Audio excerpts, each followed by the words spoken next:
Okay, what you're looking at is the property line of my house and my neighbor's house. That white stake right there is right on the property line. If you can see it. Okay, I've got the audio turned down. Good morning.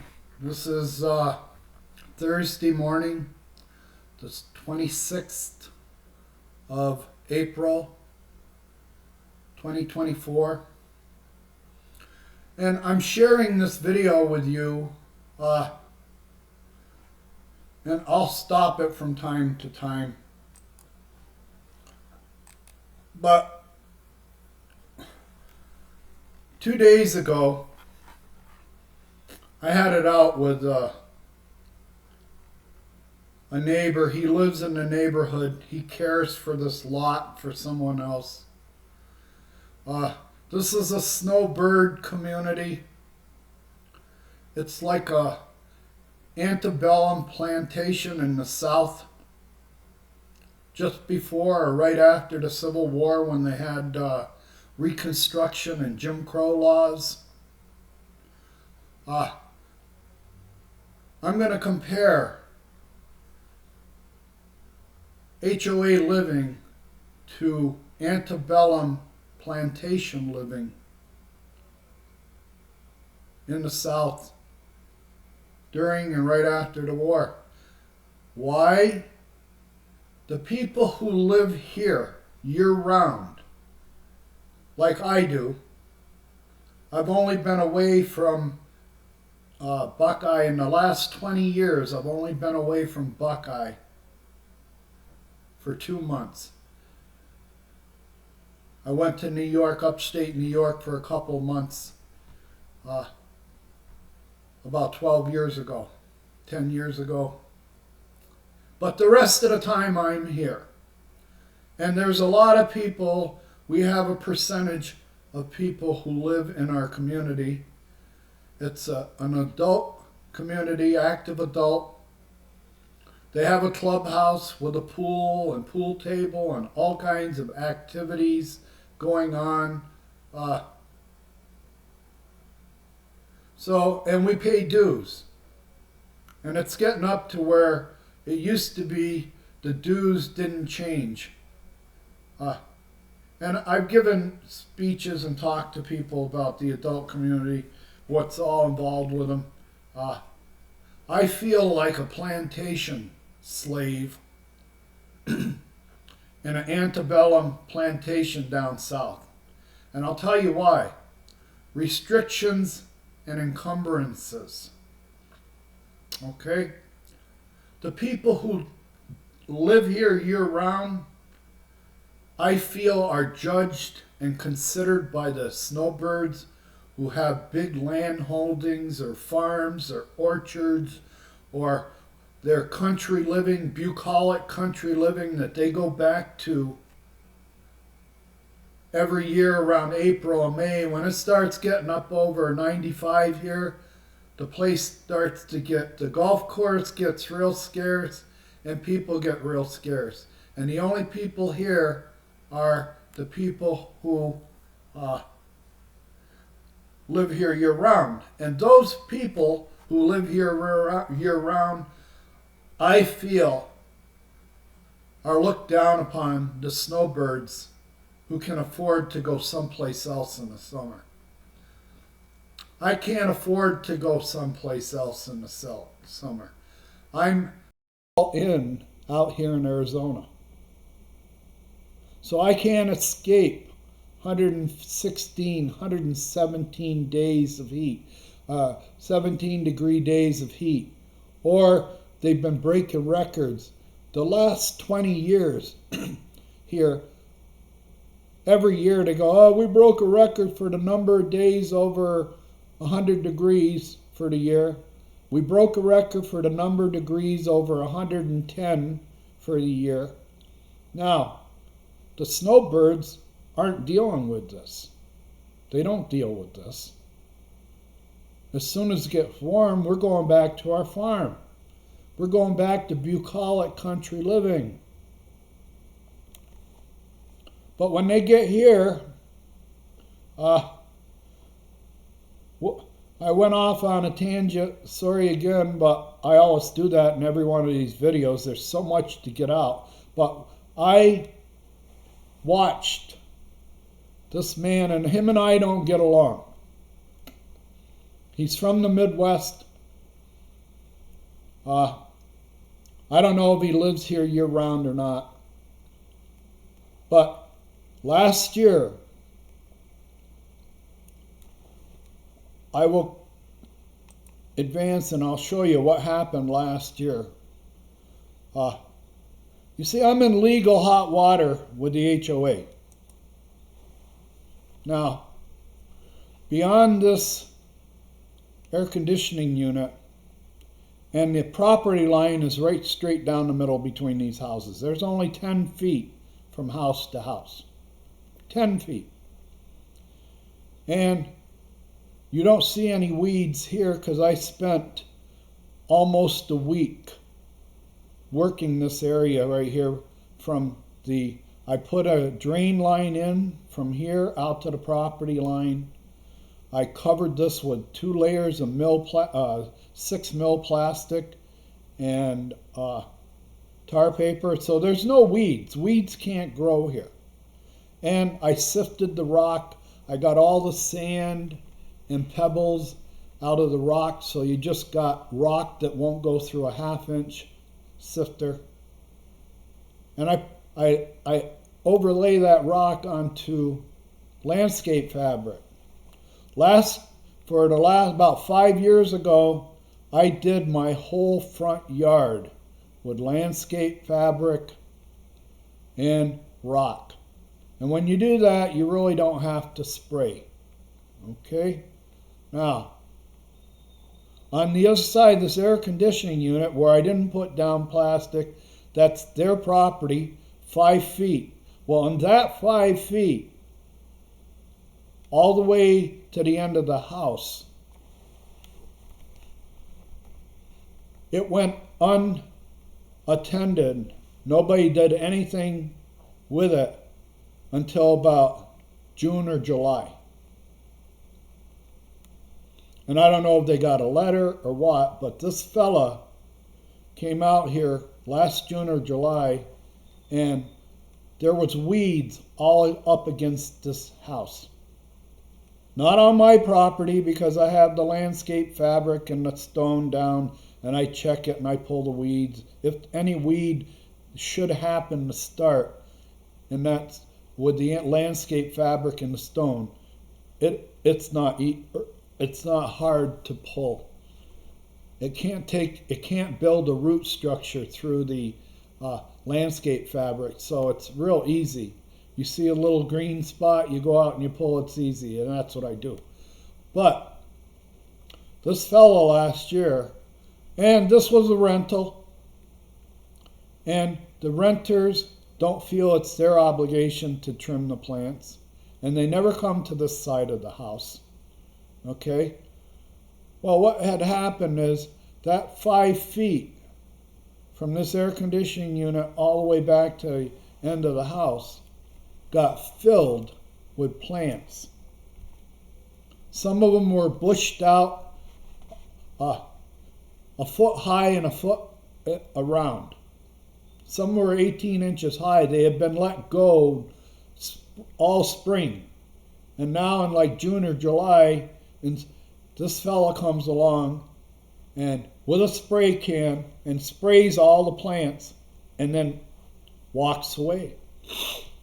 So all these big plants that had developed, and there was 2 big bushes by the port for the condensation port for the air conditioning. It gets the water. Whenever they run the air conditioning, condensation's coming out of this port, and it's feeding these plants. There were 2 plants that were like at least 14 or 15 inches high and that big around on each side of that condensation port. And what this guy did is he came along in the middle of the summer or wherever, and he sprayed everything and then went home. He lives up the street a few houses.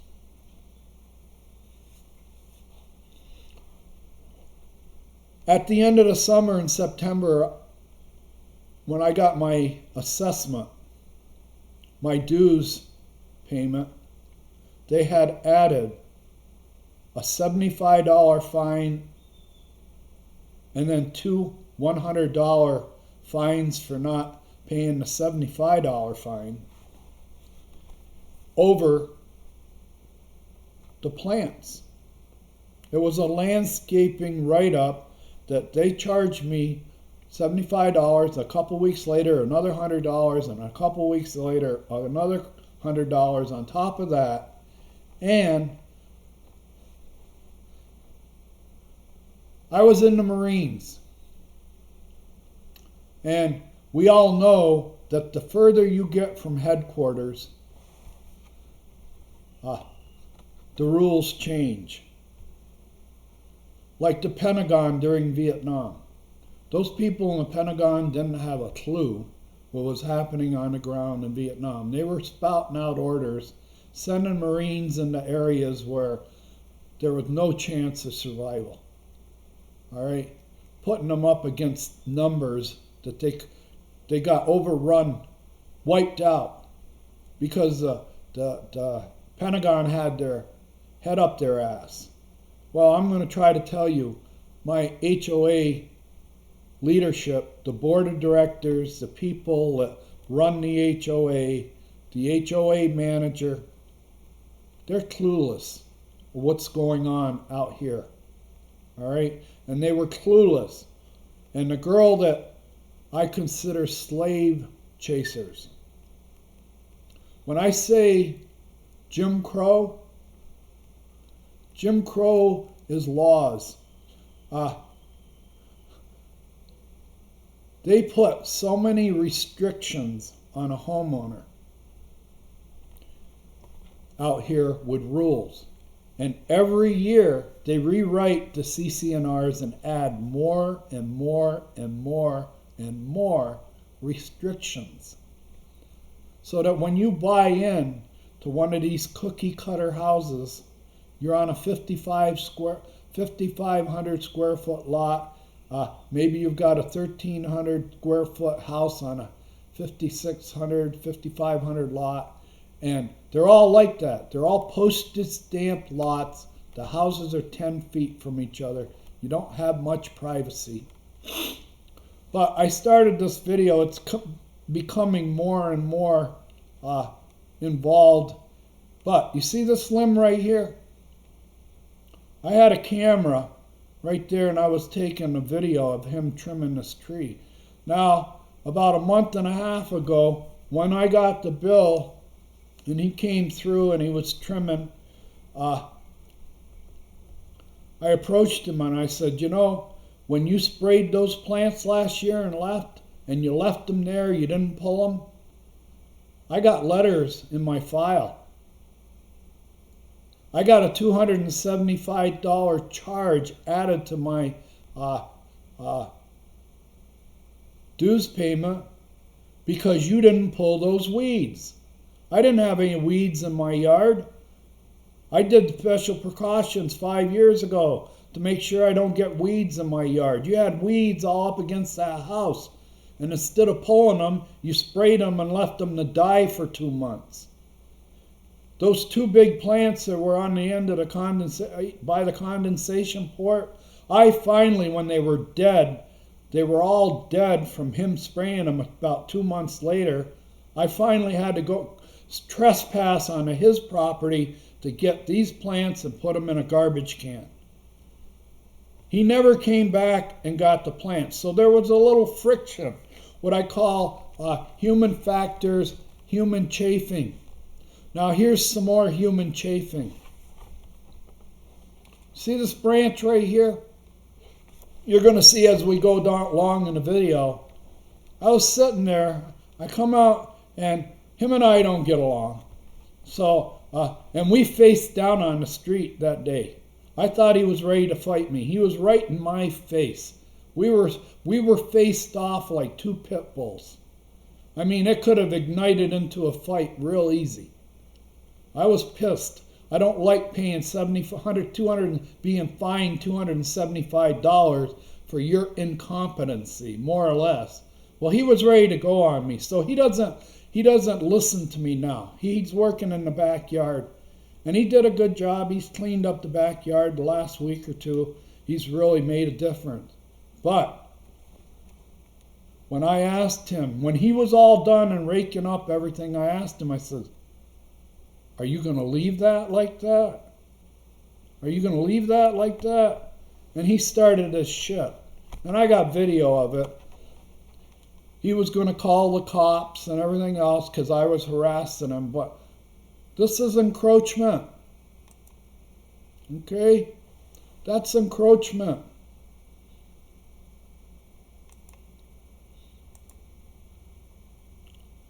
See that one limb? Doesn't that look a little out of place? And he's refused to cut it. And it's right over my property line. It's encroaching right now on my property line. Over it. And there's nothing I can do about it. If I go out and trim it, I'll probably have the police here. But that's over the line. And that tree grows so fast that they're giving it water, it's a monster. Like I've said in other videos, these trees become monsters in people's yards. When that tree was planted, it was probably no more than 4 feet high 20 years ago, and look at it now. You're giving it water all day. But that's how the human chafing.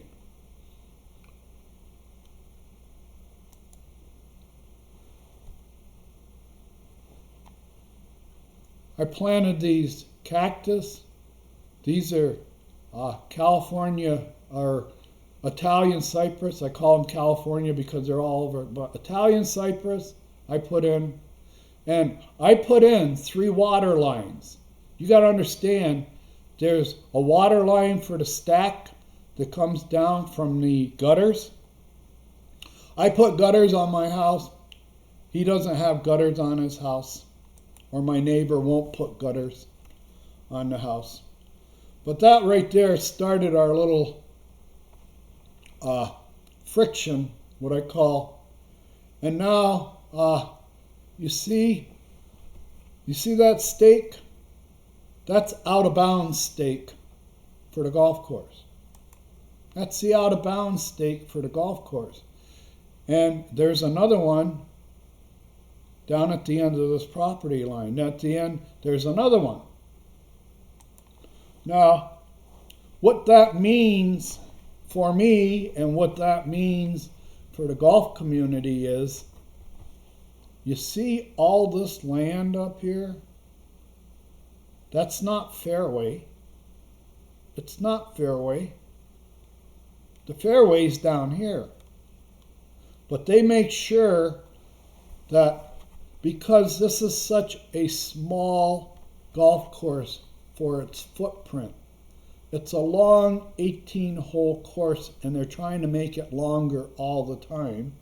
Since I bought my house, they must have added probably 500 yards total to the course by lengthening tee boxes, and that's what they did over on this hole, on the 6th hole.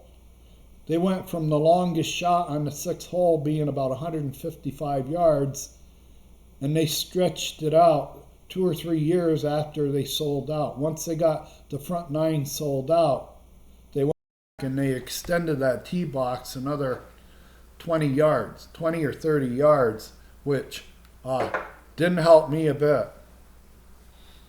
Now, I'm going to walk down to this property line. And like I said, this property has been trespassed on in the last 20 years, what, thousands of times? When people hit a ball in my yard and they leave it, like a classy golfer, maybe a California golfer, or a golfer from an urban golf area, like a city where it's a city golf like I lived in San Ramon in California, golf courses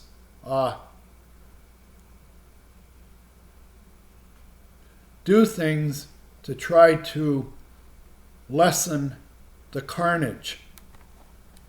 These houses right here, and I'm going to stop. Well, let me get a... All right. This ditch right here, a drainage ditch, wasn't here 2 years ago. I sold this house in the summer of 21. And when I sold the house right on the property line, I had a lighthouse, and it was mounted. It was about 5 feet high, but it was right here on the property line. And when the house sold, I sold it to a realtor who upgraded it, spent all kinds of money upgrading everything in the house, and he sold it a couple months later to a person from the Pacific Northwest. And as soon as that person bought, they turned it into a rental. And the lady that rented the house, I met her. I thought she was going to be the greatest neighbor. She's born and raised in Buckeye, I think. I thought, boy, you know, we're going to have a nice relationship. She was here about a month and a half or 2 months, and I was working out in the yard. And I saved this yard for the last yard to fix. One thing, I spent years regrading and making this yard, replacing water lines with PVC. I spent years out here, and nobody can deny, any golfer or anybody part of the community, that I wasn't out here almost every day during the off season, sifting, shoveling, moving dirt, and I saved this yard for the last yard to do. And another thing I did is I put solar. I own both of these houses, and I had a third one that was adjacent to this one over here. I bought 3 houses. I put solar on each one. I didn't finance it or lease it. I paid for it cash. I paid the sidewalk assessments. First thing I did is I paid the sidewalk assessments. That was a 20-year installment plan. I went in and paid it off. I think it was like $3,800 or $3,600 a lot for 3 lots. That was over $10,000 I spent in sidewalk assessments. I spent $15,000 plus for the solar panels on 3 houses, so that was about $50,000 in solar I spent. So I'm up to like $60,000 in sidewalk assessments and solar. And I added these mini splits to the house because they're high-tech NASA technology. They sip electricity. They're very stingy when it comes to using electricity. User-friendly. They're running all the time, where this monster here, this dinosaur with this heat pump here, when it turns on, the lights dim when it comes on. And it makes a lot of noise and everything. These right here are quiet, efficient. You never know, they're always running. And this system, you have a high setting and low setting. If you dial up 80 degrees or 78 degrees, it'll let it get up to 81 before it turns on, and then it won't turn off until it's down to like 77. So you're going through these cycles all day of where this is off, it's not working, it's sitting there dead, until the house warms up to like 2 degrees over what you set it at. And then this kicks on, it runs for 20 minutes and shuts off. These don't. These are running all the time. If you set 79 degrees on the thermostat. You won't hear them kicking on and off. You might hear the sound coming out of the indoor units up on the wall, but it's nothing like what goes on here. And like I said, you're using half the electricity this uses. So I put these in. I put 2 in this house, and I put 2 in this house. So the old dinosaur that was here, I replaced it, and I added one to the other side. I applied to do those jobs to both houses. I applied to do this job here, and they wouldn't let me do it. I sent them videos, everything, what I was going to do, and they wouldn't let me do it. And finally, I was able to talk to Caroline, and I says, "Why did you kill this?" She goes, "Because they're going to be seen from the street. They're going to be seen from the street." And I told her, I'm going to build a surround around them. I'll put something around them. They won't be seen. But they wouldn't let me do it. I went and did it anyway. All right? I went and did it anyway, without permission. And I put them on the patio. I was going to put them on the side of the house, both of these, this one and the one over here. But they're both on the patio. They're out of the way. I did it whether they let me or not. I feel the HOA has no business telling me what kind of air conditioning unit I can put on my house. And I installed these myself because I worked on airplanes for 30 years. I'm an avionics technician. I've had more schooling than the average person in electronics installation, the whole thing. I was a contractor. I fixed airplanes. So I did all the work. I bought them, I installed them. Same here. I did all the work. I even serviced them. One advantage of these units, if you know how to service them and you have the equipment to service them, you don't have to have a license.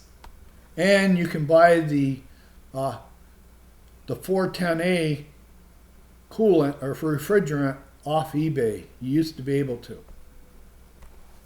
So I install them, I service them myself.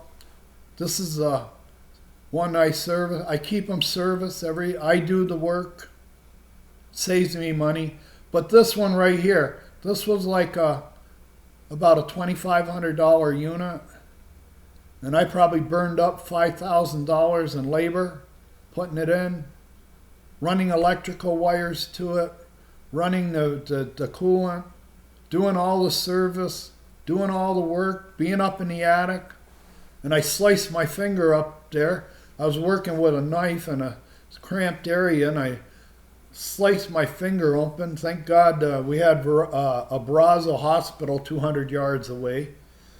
So I had to stitch up my finger. It took 4 stitches to close it up. I fell off the ladder working up here, almost broke my back. So I got a lot of time and effort into these houses. But like I was saying, we're going to move on. See that lighthouse? That lighthouse is made of foam. It doesn't weigh anything. I paid $29 for it in Walmart 20 years ago in Goodyear because we didn't have a Walmart out here. All we had out here 20 years ago was Watson Road and Yuma Road. There was nothing to the west of Watson Road all the way from the freeway to Yuma Road when I first saw this 20 years ago or 21 years ago. But there's the lighthouse. And it's not, you can't see it anymore. Oh, and these are the wind chimes. The lawsuit said that the lighthouse was sitting on my... I got the lawsuit about 2 months ago. I got it in early March of this year, 2024. This lighthouse has been sitting up here for over 2 years. I moved it 2 years because when the person bought in here, the person from the Pacific Northwest, And that's when I quit talking to my neighbor. Oh, and the wind chimes, they've been there for years and years and years. And he wrote those up. But right here is where the lighthouse was sitting.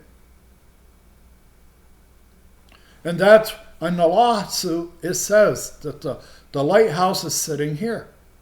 The lawsuit says he hasn't removed the lighthouse. And I found out that the lawsuit named the lighthouse as the most visible, the most offensive, the main part of the lawsuit was the lighthouse being on the property line, overlooking the golf course. Now, he sent me that letter. That lawsuit came to me in March of 24.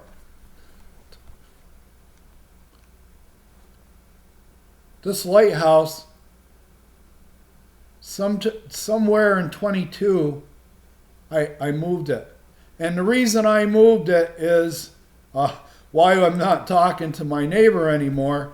I was out here working one morning, and you see this rock. Okay, I just want to show you this pile of rock here.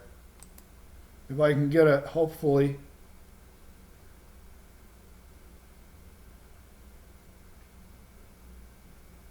And the last thing I did was to build this ditch because the water, I know I own both of these lots, and when it rains hard, the water from this lot was running onto this lot. And I figured the first thing I'm going to do is isolate his rainwater from my lot.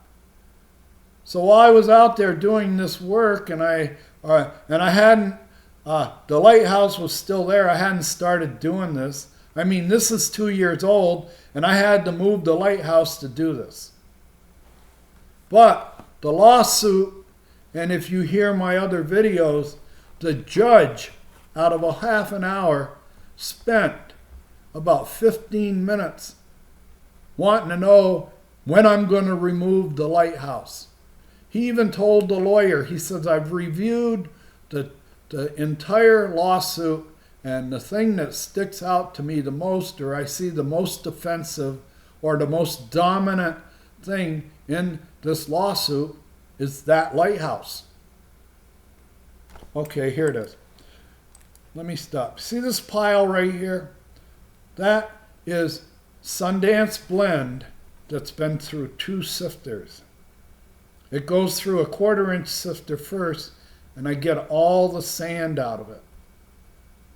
I get all the sand out of the Sundance blend, so it's just fine sand.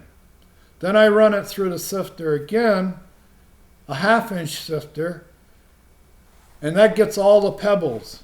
So what you're looking at is, this is classified, what we call classifying stone. All right, I made 3 classes of stone with my sifter. I made sand, pebbles, and then this coarse rock. Now, what I was planning to do is grade all this, put down landscape fabric like I did on the other lot, the lot I lived in. I did all the work over there on both sides of it. I even helped the house that had been sold 8 or 9 years ago. I even fixed their drainage with their permission. Okay, so I have wind spinners, wind chimes here. That got written up too, that I have wind chimes, that I put up wind chimes without permission. Those wind chimes have been sitting on that house for about, what? I probably bought the first one 20 years ago, and I kept adding them to it. But every one of these wind chimes here have been here over 10 years. All right? And to have this lawyer tie up the Arizona court and the Arizona lawyers and the Arizona judge with this lie, this anachronism. This lawsuit is an anachronism. It's out of place and out of time. The lighthouse was moved over 2 years ago. And now 2 months ago, I get a lawsuit to remove the lighthouse. And all the judge talked about for about the first 10 minutes was, what are you going to do about the lighthouse? And I tried to explain to him, it's mute, it's moved, okay? Nobody can see it from the golf course anymore.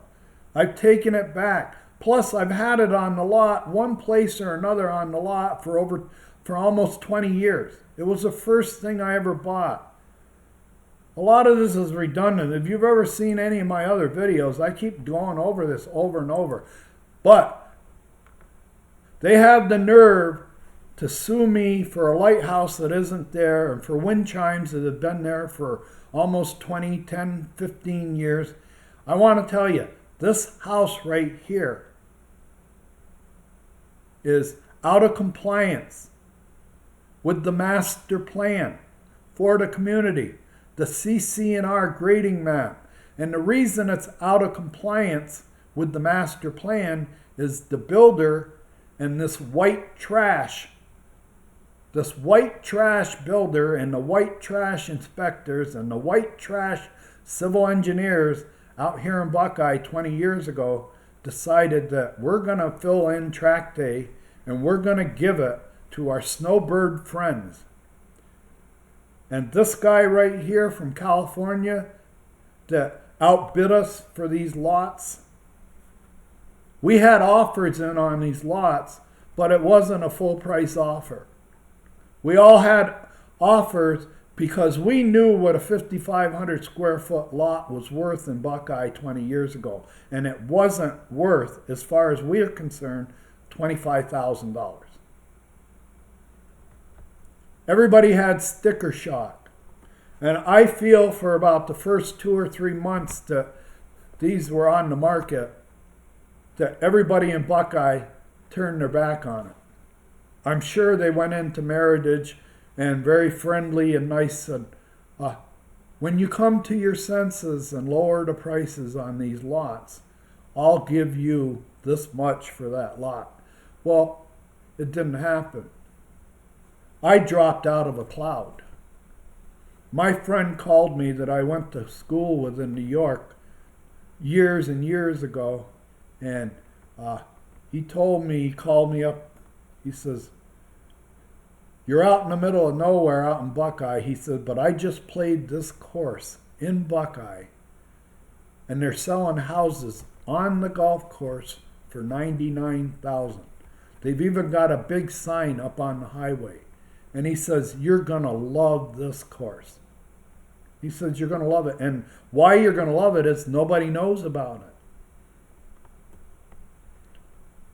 They have a special that they run out there, $16 a day for all the golf you can play all day. And they run a buffet. They start a buffet about 6 in the morning. They run it until about 9 at night. It's running all day.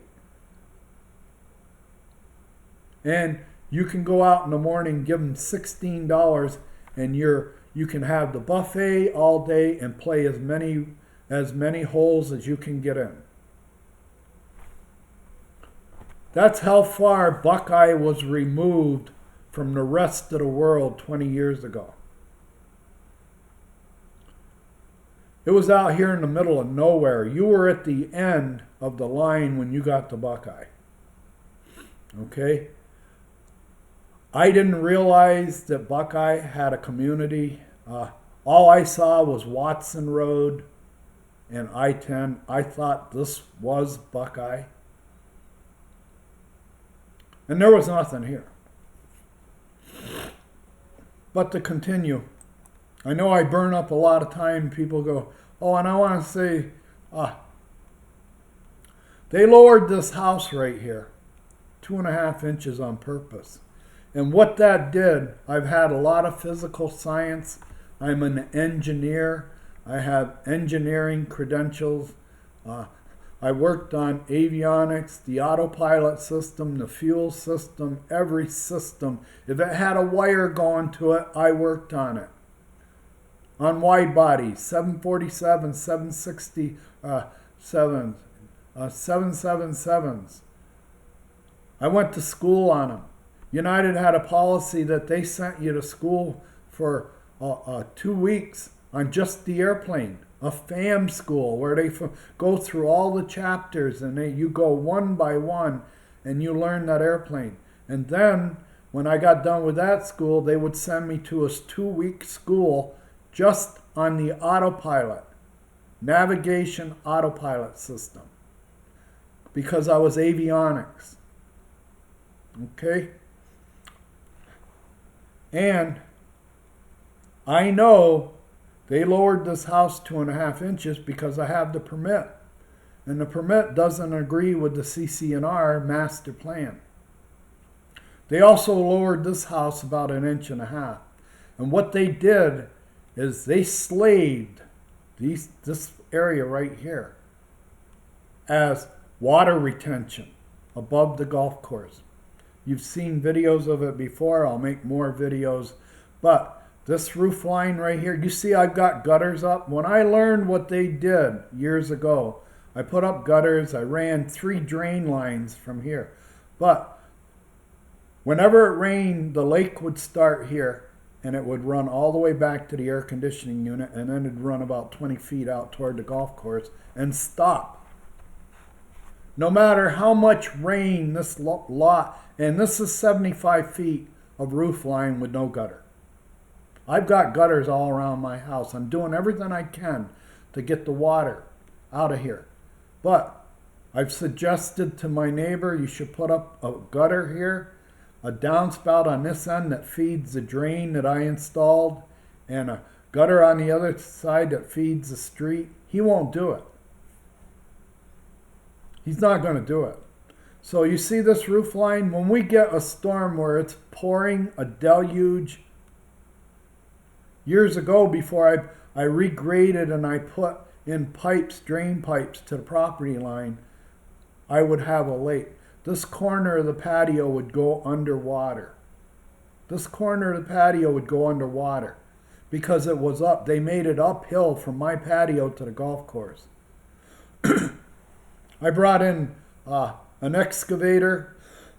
He took probably, I say, 100 yards of dirt off 2 lots. He took a lot of dirt because they had installed a berm. Everything was uphill from the patio going toward the golf course. It was all uphill. When it rained, the water clung here, and it didn't go anywhere.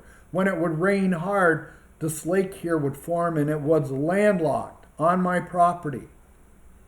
So for, if it rained for a week every day, this house was floating on a slurry of mud. Floating on a slurry of mud. Okay? Because I'm an engineer and I was, you got to understand that airplane mechanics can't keep all this information in their head. You're going from an autopilot system on a 727 that was built 40 years ago, designed, and you're now working on an autopilot system on a 777 that is current. You can't keep all that information in your head, okay? And every time there's a new write-up, the first thing you do when you get a new write-up, if you haven't worked that system in a while, United has a bevy, a host, an arsenal of manuals. The first manual that you usually go to when you have a problem, if somebody gives you a write-up, this doesn't work. The first thing you do, you go to Description and Operation Manual. You go to that chapter for that problem or that system, and you read the description and operation, and it gives you an idea of how the system works, how it's designed, and also in that, where are the major components. You're going to have illustrations where the major components in the system are on the plane.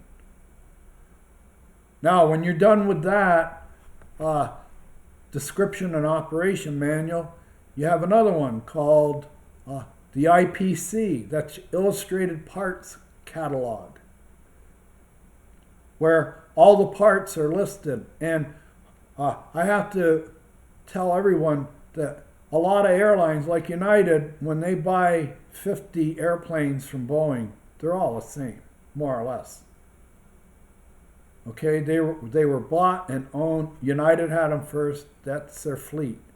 But when I was working at America West in U.S. Air, America West was getting planes from everywhere. If an airline went out of business in Mexico or some foreign country, America West would buy the plane. Well, that plane, all its parts, all its wired diagrams, everything about that plane is a mismatch. We have to go by serial numbers of the plane, nose numbers. And when you get into IPC, some parts aren't effective for that plane. All right? The oddball plane in America West, they had 4 or 5 oddball planes that had special effectivity. So you couldn't put a part, even though you had 2 757s sitting next to each other. One came from one place, one came from another place, and their maintenance manuals, their parts, their wiring diagrams, everything are different. And the mechanic is supposed to know that. He has to abide by this. Now we go from the IPC, we go to the maintenance manual. And the maintenance manual will tell you if you need to replace a part, how to do it. For every component in that system, there's a defined method. You're ordered how to remove and replace the part. And also how to test the system. And if you go out and you test the system and you go, yeah, it's failing, per the maintenance manual, I just verified that it's a real discrepancy. I ran the test from the maintenance manual. It failed the test. So it's bad. Now they have a troubleshooting tree with all these boxes. It's a flow chart.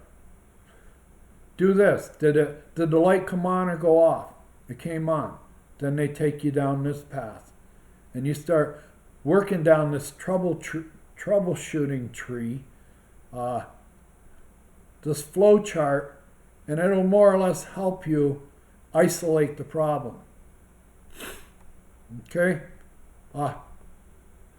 Those are just some of the manuals, and I will tell you that airplane mechanics spend most of their time looking at manuals. The first thing you do when a problem comes is you go to the description of operation, you print that out, you print out the maintenance manual, and you go someplace and you start reading. Mechanics are always reading manuals. They can't keep this information in their head. They don't even try. I never tried. Whenever I tried to go into work with an open mind every night, that I don't know what kind of discrepancies are coming at me or what I'm going to have to fix, but I'm not going to try to remember all this stuff. That's why we have manuals. Well, when I found out that I was getting flooding over here, and I talked to a local business lady who born and raised in Buckeye, and when I told her through conversation that I was getting this landlocked lake between me and the other house, she goes, you better look into it. We have monsoons here, and you don't want to mess with monsoons. So I called a surveyor out with 35 years experience as a surveyor. Now I got 30 years under my belt working on wide body airplanes as an airplane mechanic. Everything from a prop commuter, a Beech 1900, a Beech 99. I cut my teeth on prop jobs and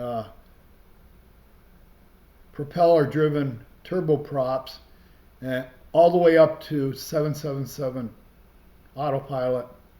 And I was CAT qualified. If there's any pilots out there, I was CAT qualified on everything United had. I was there 19 years, and that 19 years, they probably sent me to school 5 weeks every year, 8 hours a day, for 19 years. So I was qualified, CAT qualified on just about everything United had.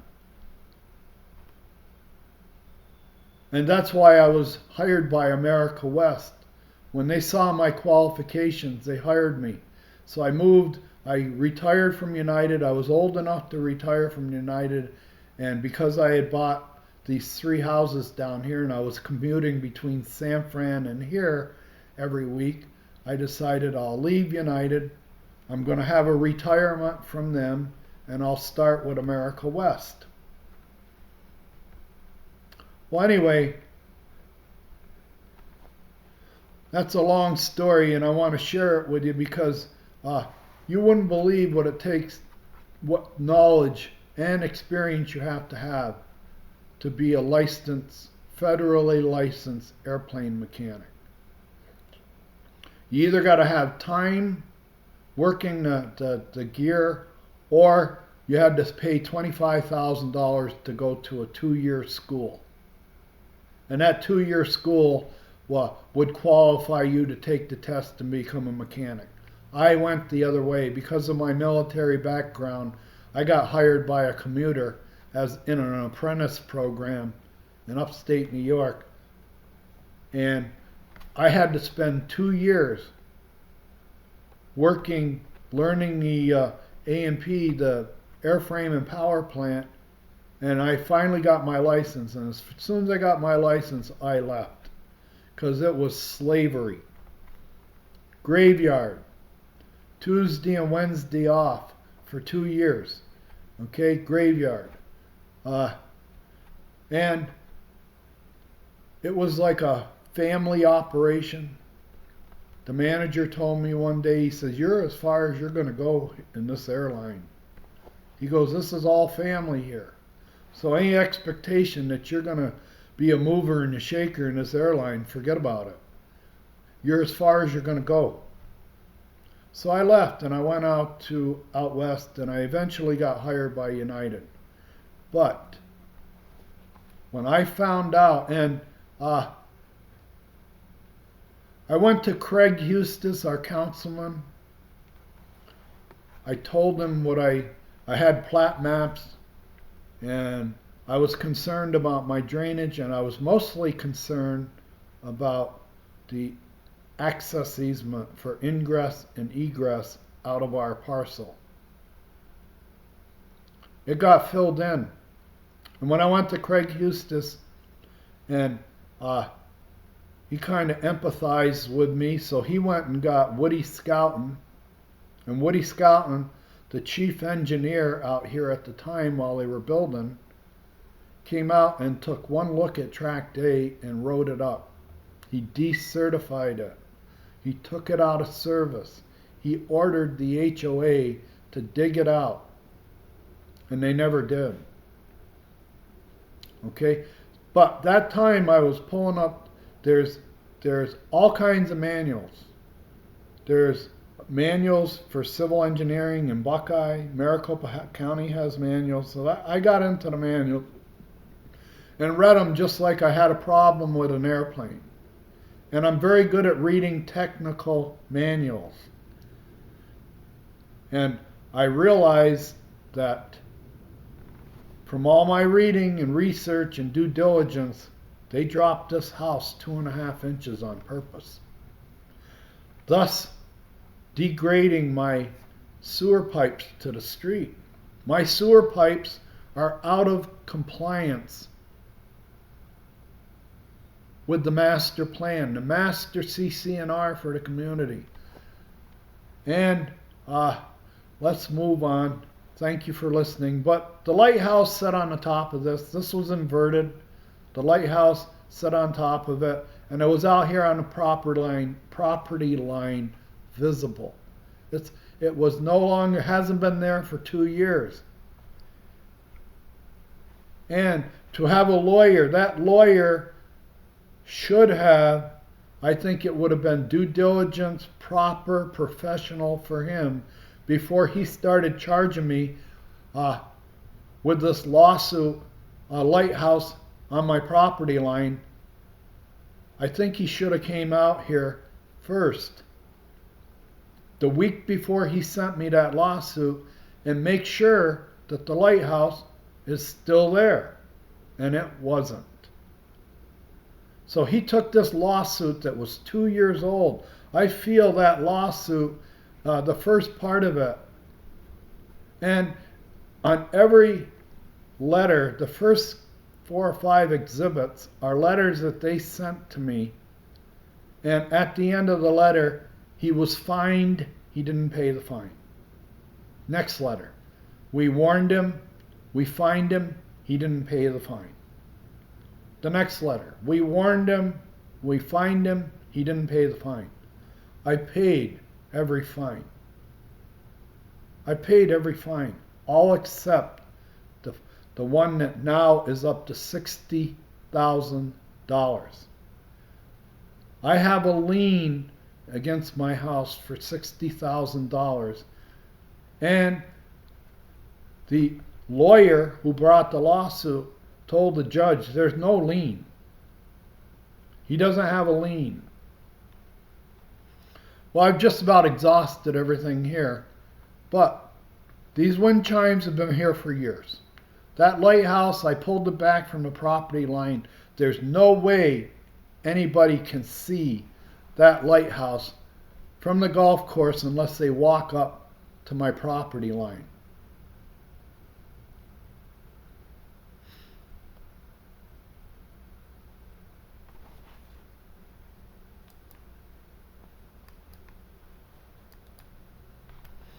Okay, now I've done a lot of work here. I didn't ask permission to put this here. I've sent letters to the clubhouse and to the HOA, videos to them for the last 5 or 6 years describing the risk, the high risk I suffer because of the tee box locations on this golf course.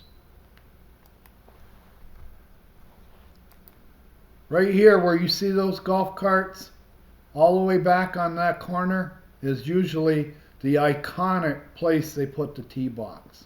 They look to, I make the analogy, if you were to tell the person running the clubhouse, try to see how many balls you could put in Mr. Lasham's yard today. We're going to have a contest. We want to see how many balls you can put in Seward Lasham's yard all day today. For every ball you put in his yard, we'll give you $100. And now you have a choice. Where are you going to put the tee boxes? And they'd put them right back here. All the way back and all the way to the right. To give every golfer that plays that tee the best chance of putting a ball in that guy's yard.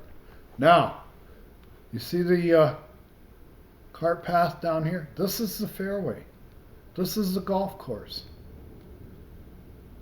This is all bailout area. They made my lot, they've been encroaching on my lot for 20 years with that tee location. And they're getting away with it because you got a 20-something-year-old kid running the clubhouse who probably got his job through nepotism. His uncle said, you got to hire this kid, launch him, give him a start as a pro.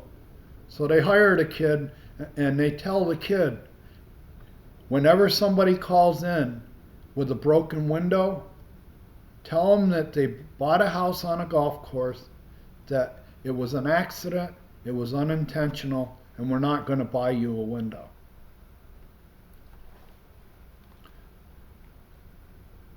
I've had, from that tee box location, thousands of golf balls in my yard.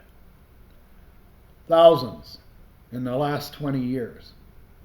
And half the balls, a lot of them, I haven't got because golfers, every other golfer will walk in your yard.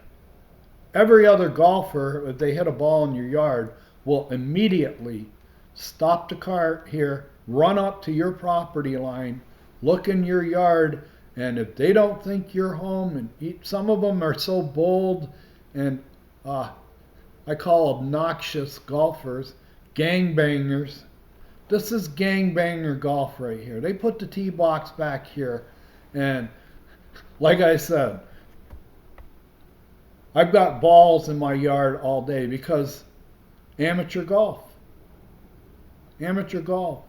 These people in the pro shop haven't got the imagination, or I'm sure they do, they just don't care. They don't care. So what? We break your window. We didn't want you here in the first place. All right? You came in here and bought too much toilet paper. You bought 3 of the best lots overlooking the lake at a cheap price. You bought too much toilet paper. Nobody in Buckeye liked it. You outbid everybody. Everybody that had bids for those lots, you outbid them. Nobody in Buckeye in 2003 were going to pay $25,000 just for a 55 or 5,600 square foot lot. They weren't going to do it. I came in from San Francisco, dropped out of a cloud, and bought 3 lots at $25,000 a copy before I even started building the houses. I was hated out here in hillbilly heaven. It's hillbilly heaven. This is hillbilly golf. This is gangbanger golf. And most of the young men that are playing golf right now, they don't know anything about golf etiquette. They're a reflection of the people who are running the show, the pro shop. They don't have any skills or wisdom or experience.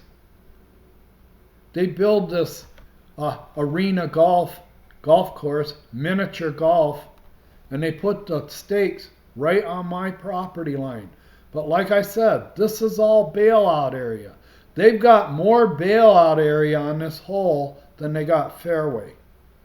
And from a guy that's way back here on with a 177-yard shot, and the wind's blowing hard out of the southwest, and he's hitting a high fade all day, he's too stupid to figure it out, or he's too inexperienced to figure out that maybe if I strengthen my grip, go a little more inside out swing instead of outside in swing, maybe I'd cure that fade. But this is what I bought, and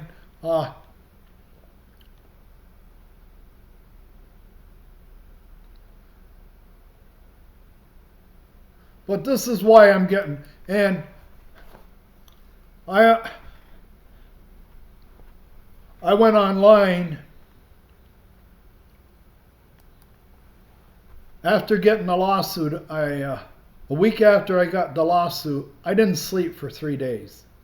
I was chasing down canceled checks, calling a credit union, trying to get, and when they go back like 2 or 3 years, they've gone back 3 years saying I didn't pay pay the fines.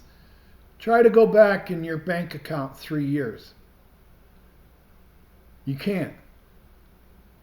That's another thing. These lawyers, they pull something out of the hat. Well, 3 years ago you didn't pay your fine, and you try to go back on your statement online, you can only go back about 18 months or 2 years.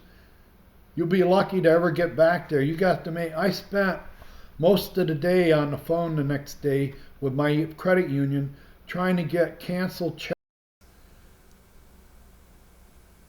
Right? And now these are the 3 houses. I had this house. I bought that house. It was the cheapest model they had. They didn't even have a model for these houses. These were the 1,000 square foot lost leaders houses. And the realtor that I was working with was kind of a junior man in the sales office over there. He didn't have the influence or the juice that the lady who ran the office did. We had her customers and I was his customers. Her customers came first. Okay? But I owned all three of these houses. And this house on paper are supposed to be the exact same finished floor elevation. And they're not. I have the permit for this house where they ordered this house to be built 2.5 inches lower than this one. They're supposed to be the same. I have water levels. When I owned this house, I went from this patio floor to that patio floor. And per my water levels, it was almost 3 inches different. Now, like I said, I'm a manual person, so I went and got the CC&R. The surveyor suggested, he told me, he said, they're using your lot as water storage. He says, I don't even have to take my equipment out of the car. I've been doing this long enough. I can see from here where the puddle starts. It's uphill all the way. To your neighbor's yard, to the golf course, it's uphill all the way. He goes, I can see what they did. They made you retention. They made you it. You're the water mule. You're the water bitch. Okay? That water is supposed to run onto the golf course. That was the purpose of the golf course, was to be the skid plate in a monsoon. That's what his purpose. When the engineers in Scottsdale put in all these urban nomenclature that came along with the plan for these models, they were thinking of urban needs. Okay? But when that plan got out here 20 years ago, any thought of the golf course draining the water off these lots, what they did is I call reverse engineering. That emergency channel where the water was supposed to run onto the golf course over track day, it's a multi-purpose, highest and best use. The highest and best use for track day should be, first of all, emergency ingress and egress. Ingress and egress. In and out of parcel 12.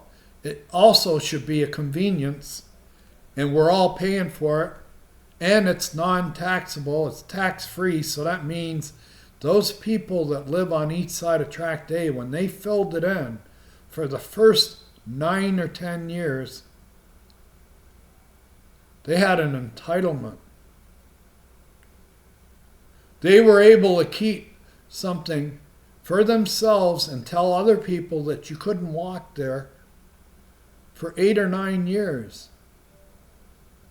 Why? Because the white trash out here in Buckeye said, you, as a Midwest snowbird, are more important than the slaves that are going to live here year-round.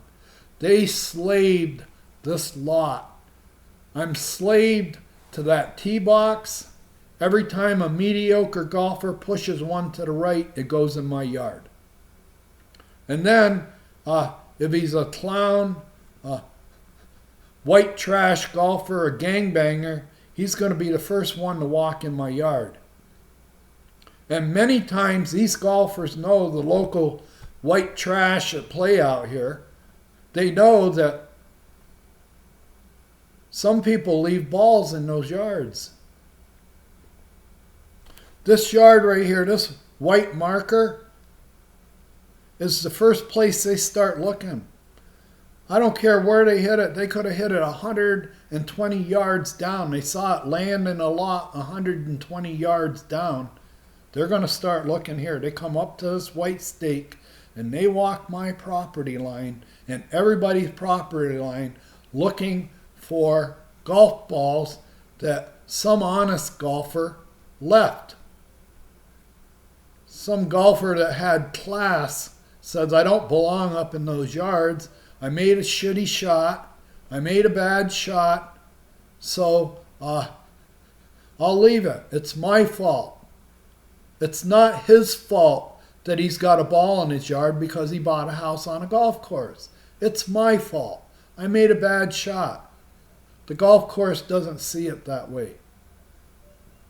Now, what you're looking at is at the end of a walking easement. This is designated on the plat map, a walking easement. And it's totally out of compliance. Why is it out of compliance? Well, first of all, you've restricted the access to this easement by putting rocks and a sign saying you can't put golf carts. This is a public utility easement. It's meant for pedestrians, golf carts, maintenance vehicles, and it has to drain. They screwed up the geometry of this so bad. You can see this is a bladder. There isn't anything on the description. I read the manuals. I read the manuals on how this should be built, and it's not built the way it's supposed to be built. Okay? They filled it in. When I took possessions of the house and I closed the last 2 houses, this was all filled in. And it was crowned. It was crowned from here to here. So and it was filled with plants that we were watering and trimming every year, but we couldn't use it. And there was this huge tree right here that in like 9 or 10 years just grew huge. And if anybody walked down through here and they were home, either this person or this person were home, they immediately addressed the person that was walking through here. And they let them know you can't walk here. This isn't a walking easement, but on the plat map is this. And that's why I say out here in white trash, it's getting better because it's starting to grow and they're getting people in here who are responsible. But the first people that were put this together were local yahoos who laughed at the plan. They laughed at it. They said, we're not letting water on our golf course. So they reverse engineered everything. They took this and filled it in. We're not going to get any water. If this pipe under here backs up and overflows, we're gonna change the flow. We're gonna change the point of entry for the water when it's to the ultimate outfall elevation. The water, when it leaves in an emergency, if the pipe clogs up, if this pipe that runs down under here clogs up, it's a 24-inch pipe, the water is supposed to run down this channel. But this channel's geometry is all out of whack. First of all, it's low where the house is, and it gradually rises at the end. So it keeps the water from flowing onto the golf course. They did the same thing with all the lots. And that's why you have this right here. And this has been here for 4 or 5 years, and it's never been addressed. They haven't filled it in. And as far as I'm concerned, they take great pride in this. When the pro shop goes through, or anybody that's a member of the board, or they're going through, they take pride in what they see here.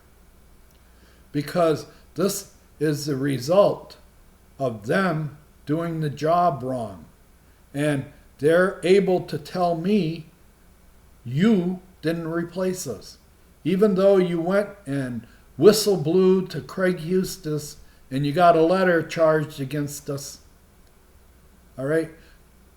This wasn't dug out. This track wasn't dug out for a year and a half. A year and a half. If that would have been me with one of my violations, I'd be getting a fine every 2 weeks, another fine, another fine, another fine, another letter, another fine. They had a letter charged against them from Woody Scouten in 2012. In about February of 2012, he came out here, took one look at the way they had filled in the track and ordered them and sent it to Sundance Active Adult, to the HOA. He didn't send it to the golf course because the adult HOA is charged with maintaining this access easement. And the only way they maintain it is to do the snowbirds a favor. The snowbirds don't want to see golf carts go by their house. They don't have them going by their house back in Wisconsin or Nebraska or Minnesota. We live on a farm. We don't have golf carts going by our patio on the farm. Okay? Now, that's 50 feet. And there's no lawsuit. And I want to get across to you, when I found out all of this, when I found out what they did, when the surveyor told me what they did, and I had the permit that proves they lowered this house, and I could see every time we had a rainstorm. So I tried to talk to the HOA. I sent them many letters. 2012 to 2013, I sent a lot of letters to Woody Scouten, Pat Pence Young. What are you doing? When are you going to open this up? When are you going to start turning a shovel? And nothing happened. Now it goes both ways. Their HOA is charged with maintaining all the common areas. That's a common easement. I shot this video about 2 days ago. They're not going to fill it in.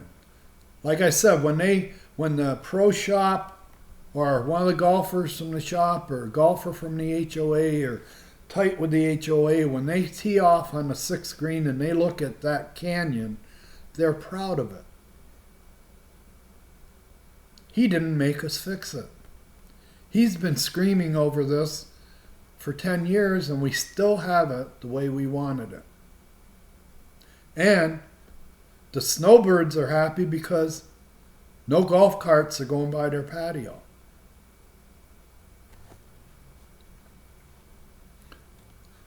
Don't ever buy in an HOA. You don't know what double talk is, semantics, double talk, wordplay, racketeering, false witness, and here we go again.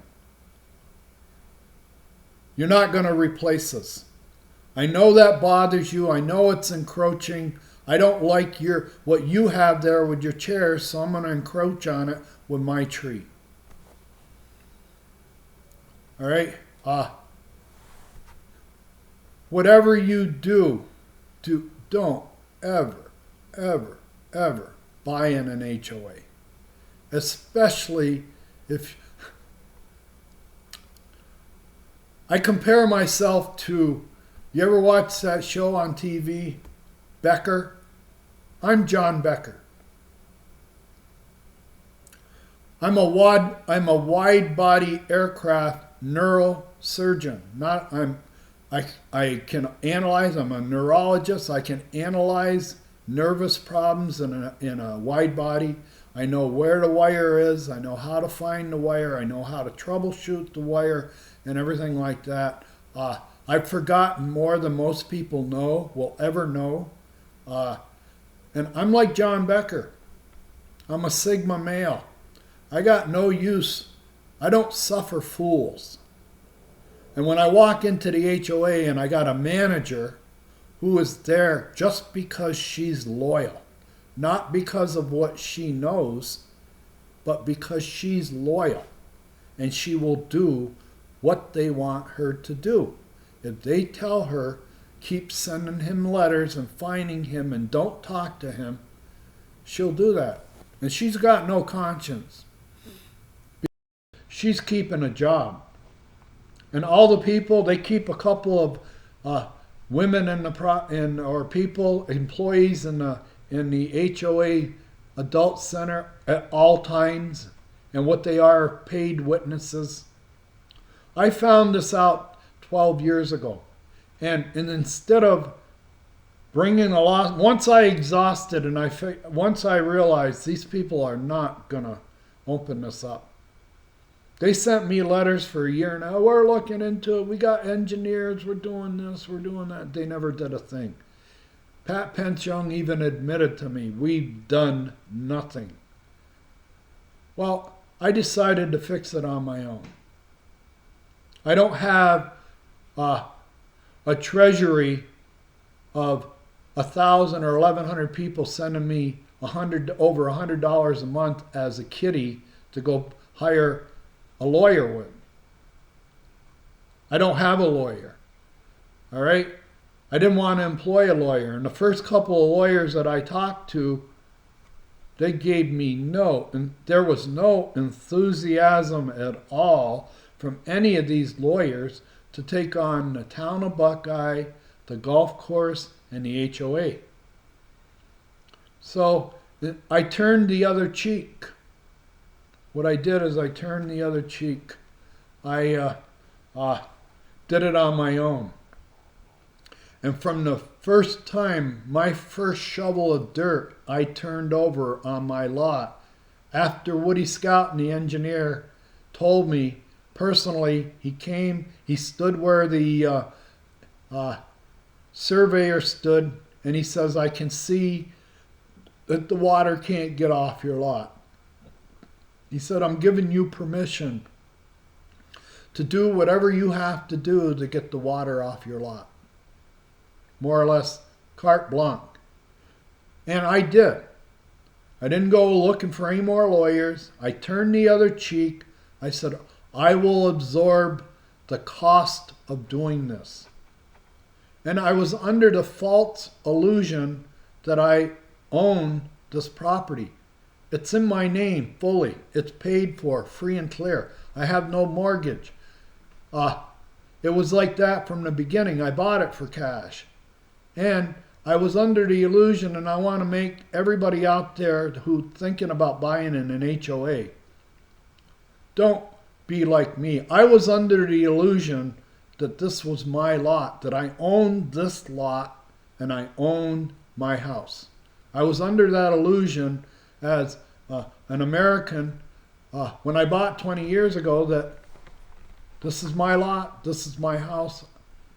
Well, let me tell you, when you buy into an HOA, especially one that's been around for a while, they've had 20 years, 30 years to just keep making more and more and more laws, restrictive laws on your lot. We'll go over later, but I'll show you when the CC&R, your backyard, you can't touch anything in your yard without permission. And I don't mind asking permission from somebody I have respect for. But the goons out here that were the slave chasers, the first couple of slave chasers they had that enforced the slave codes, every year they add more and more code to the slave laws. All right? To where no matter what you do, you can't even sneeze on your lot outside without getting a letter.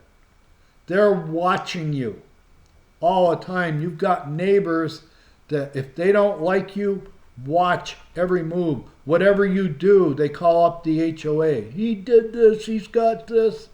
And the HOA starts sending out letters. Please, this is plantation.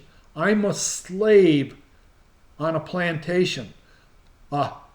Because I don't have proper drainage, they built my house to store water as a substitute for tract A. All the water was going to go between my house and my neighbor's house. No water, if the pipe backed up, was ever going to go through tract A. Okay? I've been slave, and I've been paying tribute. I had 3 houses. I paid off the sidewalk assessment. I bought the solar, and then I invested thousands of dollars and thousands of hours working these lots to make them drain. And I didn't try to use the Arizona legal system and lawyers to do it. I turned the other cheek. I became an adult, even though everybody over in the HOA that sits on that board will not act like an adult. I'm inviting everybody on the board to come over on the 6T and take a look. Take a look at that Grand Canyon that's there. It's been there for over 4 or 5 years. It just keeps getting bigger and bigger. And you're all trusting that obviously nobody's using it now, so nobody will ever use it. It's a fall trip hazard. It's a hole. It might as well, in a sidewalk, take this manhole cover off a sidewalk and leave it open. And then when people walking along playing with their cell phone, fall in the manhole. It's the same thing. Now, as far as I'm concerned, I've had a lot of human factors. I've had 2 classes in human factors. The human factor that's taking place in this board right now is we got to get rid of him. We kicked him out of the HOA 7 years ago because he's making trouble for our snowbird friends over in Tract A. Those snowbirds can't sleep at night thinking about that track being open to golfers, pedestrians, emergency vehicles. They have insomnia. The whole time, for about 2.5, 3 years after they first dug it out, we had golf cart access to the golf course. The whole community here in Parcel 12 had golf cart access. What that caused for my neighbors from Colorado and Nebraska who lived on the east side of Tract A was insomnia. Even though they weren't here, they were back home in the cool weather and everything, they just couldn't sleep at night thinking that somebody here in Parcel 12 would be driving their golf cart down that easement. And if we allow it to continue and become a habit and a way of life and a culture over there, we're going to lose everything.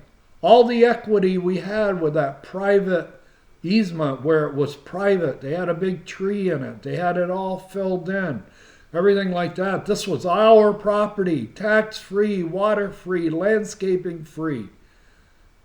We don't want to give it up.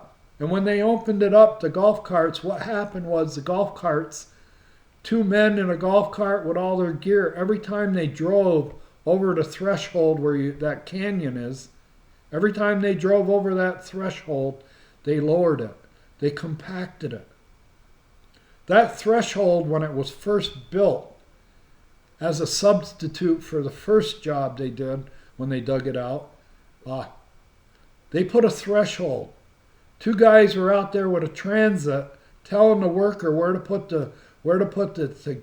They engineered a threshold that would outlast a 100-year storm. They figured it out. If we make this threshold this high at the end, the golf course end, the water will stay up here. It will never go on to the golf course. It won't threaten that tee. So they engineered a threshold. They built it. But in 2.5 or 3 years and there was only a few people used that easement because they were most of the people were under the culture, drinking the Kool-Aid, goose stepping that the way it was built originally was the right way. And if we open it up, our security, our privacy, anybody will be able to drive into our neighborhood from the golf course over that easement if we open it up. So when they have their block parties, the propaganda is we can't open that up because we won't be safe anymore. All right? And the alternative, and people swallow that. Hook, line, and sinker. This is Jonestown. Jonestown, and we've got 2, and the 2 people that bought on each side of Tract A, those people that were there originally, they lost so much face in the community and our neighborhood when it got dug out. here for years. They told everybody in the neighborhood, you can't walk here, you can't walk here. Then it got dug out. So they lost face. And they didn't want the lot anymore. So they sold it. As soon as the sign and the rocks went in at the end of Tract A, within 2 or 3 months, both houses were sold. Without a sign, without any advertising or anything like that. I feel you had two Midwest buyers. And the thing of it is, the people who bought, they're snowbirds. So these houses are going to be empty all summer.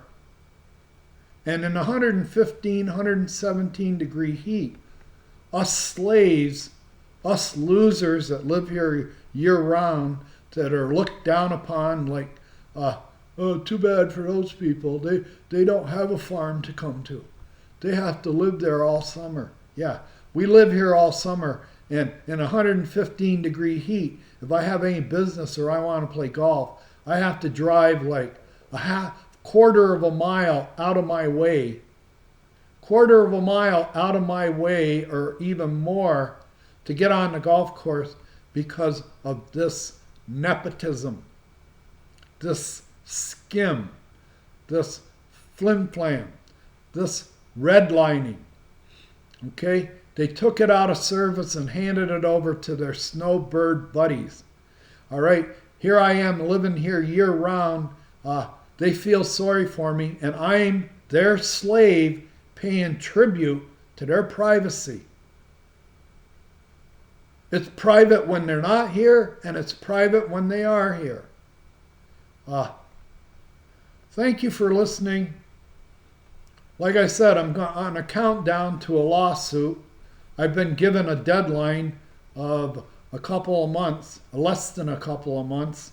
Here, I'm coming up in about 6 weeks. I got to have, and the lawyer, if you hear on that any other video I made, the lawyer kept saying, I don't have his phone number. I don't.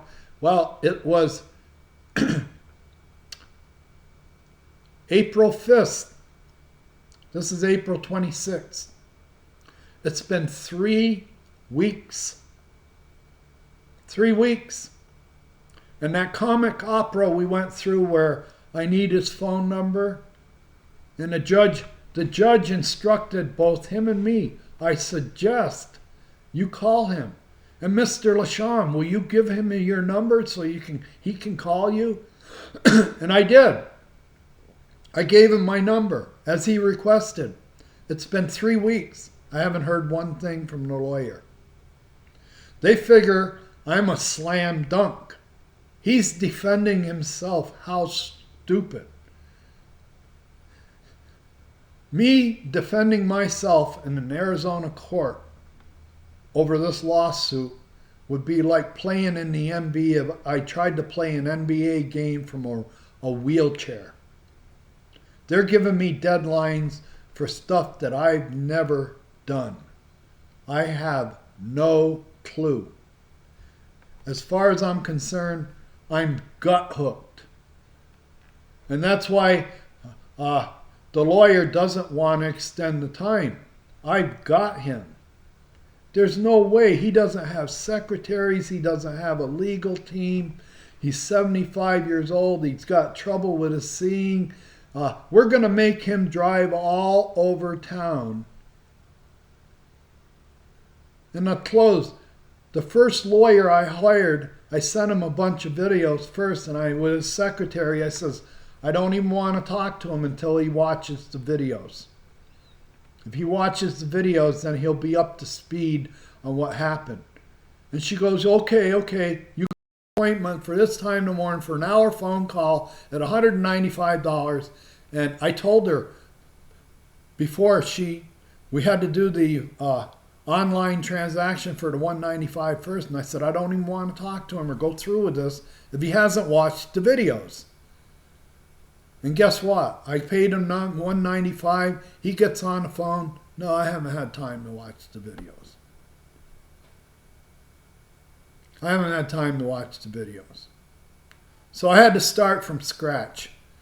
And when I said I'm taking on the golf course, the HOA in the town of Buckeye, he bailed. Nah, that's okay. And I haven't heard from him since. So then I went online and I looked for the most famous, the biggest, most advertised HOA lawyer in the valley, in Phoenix. So here's another 50-mile drive, and I got in the heart of Phoenix, around 7th Street, 7th Avenue. I'm 75 years old. I stopped for yellow lights. Well, in Phoenix, you don't stop for yellow lights. You rush through them until they turn red. If it isn't red, you go through it. You go through it until it turns red. Well, I didn't know that. I almost got rear-ended by a truck, big old utility truck, towing a trailer, a big utility trailer filled with whatever. He was a contractor. When I stopped for the yellow light, instead of entering, he thought I was going to race through the yellow light, and he was right on my tail. And when I stopped, all I heard was screeching tires and this truck sitting next to me. 75 years old, trying to go to a lawyer. I get to the lawyer 5 minutes later, and this lawyer, after I give him $350, he more or less tells me, all this research, those pictures you brought, they're not going to look at those pictures. All this documents you brought, forget about it. They want to know about the lighthouse. I let him read the summons before I got there. And when I got there, he, like the judge, grabbed the lighthouse out of that lawsuit as the most damning thing that I could have done. It's the worst thing. It's the most serious thing of the lawsuit. It isn't there. I tried to explain to him. It isn't there. The lawsuit, the lighthouse. What are you going to do about the lighthouse? They're going to know what you did with the light. The lighthouse isn't there. It hasn't been there for 2 years. And I wasted, out of that hour, $350. We probably spent 10 or 15 minutes screaming over the lighthouse. What are you going to do about the lighthouse? It even fooled the lawyer. Finally, the lawyer, when I said, I want to fight this. And he says to me, he finally said to me, I don't even want to go to court with you. Because you're going to want to bring up all this history. And they're not going to want to watch it. They're not going to want to listen to it. All they care about is the lighthouse. Okay? I walked out. Now, I almost got killed. I'd probably be walking around in a neck brace from a whiplash if God hadn't had an angel on my shoulder that morning. But this is what the HOA is putting me through, because they don't want to open up Tract A. They don't want that Grand Canyon out there. Like I said, that will be there forever. That is the HOA's signature on the 6th hole. The golf courses and HOA and the town of Buckeye's signature is that Grand Canyon, that trip fall hazard at the end of Tract A. I've gone on again. It's way too long. I've gone over my limit, and this is what's going to happen to me in court. When I get into court, and the judge said, we're only going to worry about what's in the summons. And he more or less, and he used up about 200 words to say it, but what he said is, any history you bring in, forget it. We're focused on the summons. You're going to answer the charges in the summons. Well, the first charge that's in the summons, the first 4 or 5 exhibits are, first, the lighthouse, and then I didn't pay fines. I paid all the fines. All right? Like I said, please, if you're a single male in this country, you have no chance in an HOA. And especially one like this. They've got a clubhouse. they've got pool, they've got craft rooms, they've got an auditorium, they've got a kitchen where they can throw parties. They got swimming pools, they got a gym with workout equipment in it. They've got 2 pools, one for a hot tub, one for a swimming pool. All of that has to be run. It has to be manned with personnel to keep it running. And those personnel, their second job classification is paid witness. If anybody comes in here and they start insisting on being heard, we're going to kick them out. I've run out of words. I'm going to put this on YouTube. It may be in vain, but I'm trying to get across what I'm going through out here. And I'll say it again. I just read King Charles. They said they're already planning funeral arrangements for him. He just found out a couple of weeks ago he's got pancreatic cancer, and they're already starting to plan the funeral. I'm 3 weeks older than him, and they've got me running all over town. The lady in the court can't even tell me if I can run YouTube videos on their court equipment. She can't tell me. That's her court. She does all this. Those are people of the court. And she can't tell me, yeah, we can run a YouTube video on our equipment. She's given me an appointment now for May 5th that I got to drive 60 miles. And like I said, it's time for cataract surgery. So I'm 75 and a half. I might have cancer. It hasn't been diagnosed yet.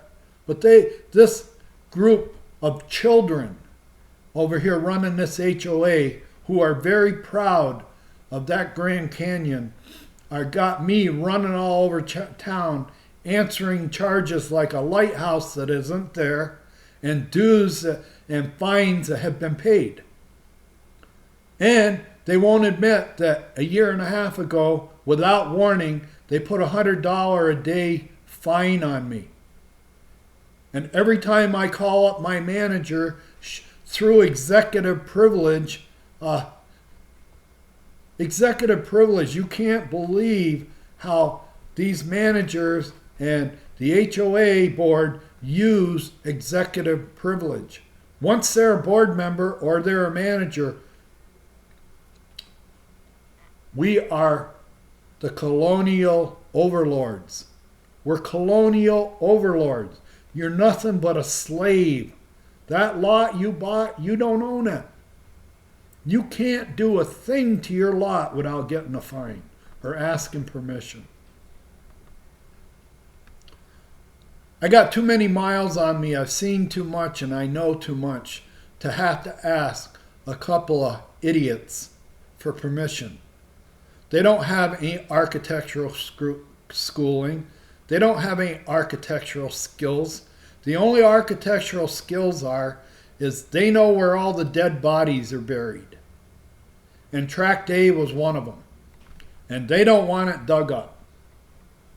And because I won a battle, I didn't win the war, but I won a battle. After I got arrested and they saw that they arrested me for walking there and they violated my civil rights, they arrested me for missing a court date I never knew about. They even told me in court, when I got out of jail and went into court, I said, I didn't know about a warrant for a court date or a summons, and the guy held it up. He had it in his hands, the judge. He says, here's your summons right here. We never mailed it to you. And when I tell this story to people who aren't from Buckeye or from other places, when I say they arrested me and threw me in jail for 4 days for missing a court date that I never got served on, and then when I got into court, the judge held up my summons and admitted that they never sent it to me, but I spent 4 days in jail. And all right? And to end it, I admitted Yeah, I put my hands on a golfer. Oh, assault, battery, all this other shit, reckless endangerment. You don't know what reckless endangerment is. That tee box back on the corner, I lived with reckless endangerment every day. Every day, reckless endangerment. All you have to do is put a young golfer on that tee who doesn't have much experience, and I'm walking point. If you have stayed with me through this presentation, thank you very much. I have HOA syndrome bad. I feel like I'm in a shooting gallery. My neighbors are keeping an eye on everything I do. And like this idiot here with the tree limb, you're not going to make me cut that. I'm not going to cut that. The HOA tells me that if you give me any shit, to call the cops. Beware of HOAs. All right. Let my wisdom experience the road I've been down. Okay, like I said, when I realized that the only people that were going to make my lot safe from golf balls were me, and to make my lot safe from flooding was me, I turned the other cheek, and I did it on my own. I didn't ask for engineering help from the town of Buckeye, and I didn't ask for financial help. Like I said, I've got thousands of dollars and thousands of hours of time working on these lots to get them to drain on the golf course, and the golf course can't stand it. They can't stand it. And I'm sure if they get rid of me and finally, and I can't sell my house. Not one realtor will list my house because I insist on telling any new buyer that we got a problem with the house. You have a problem with the house. You have a problem with the house. The house was built wrong. The sewer pipes are out of compliance. If you want to live a big life and throw parties and have friends living here all the time and visiting from back east, this isn't the house for you. But if you're a pilot that understands what MEL is, minimum equipment list, then you will understand there's a big MEL sticker on the front door of this house saying that the sewer pipes are out of compliance. Beware. It's an operational issue. An operational issue. From now on, be careful with your garbage disposal. Mine, I don't use it at all. I don't use it at all. I put nothing down the garbage disposal. I don't use the dishwasher. I don't use that. I wash my own dishes in the sink, and when I drain the water, I don't let any water go down the drain unless it's got a strainer. All right? And I want anybody who succeeds me, survives, or comes in after me to know this. To know this. All right? I have a I feel I have a civil responsibility to people to tell them the truth. And nobody wants to tell the truth. No realtor, they all tell me, we don't want you at the house. We don't want you near that house when we show it. We don't want you within 1,000 miles of that house when the people are there looking at it. They're going to look at it and they're going to buy it for what it is. Wow. You people, I'll pray for you people. I'm going to pray for you people. All right.